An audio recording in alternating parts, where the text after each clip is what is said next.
અહીં જીવન વિકાસ ટ્રસ્ટમાં અમે સૌ પાર્કિન્સન પીડિતો પાર્કિન્સનના આ રોગમાં કેવી રીતે કસરત સહાય કરી શકે તે જાણવા સમજવા દર રવિવારે ભેગા થઈ રહ્યા છીએ.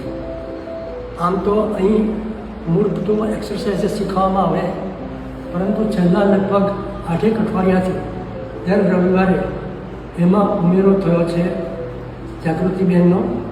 જાગૃતિબેન સંગીત વિશારદ છે અને અહીં સંગીતના ફેસિલિટેટર તરીકે આવે છે. એમની સંગીત થેરાપી અમને ખૂબ ઉપયોગી જણાય છે.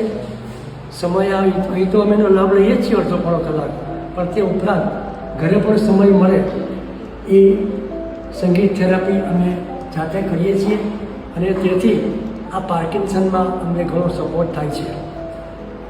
જાગૃતિબેન અમને અહીં આ રીતે મદદ કરતા રહે, માર્ગદર્શન આપતા રહે અને સંગીત થેરાપી એમની અમને અત્યાર સુધી જેમ ખૂબ ઉપયોગી થઈ રહી છે તે રીતે ભવિષ્યમાં પણ થાય એવી મારી અભ્યર્થના છે. એમને શુભેચ્છા છે. Thank you.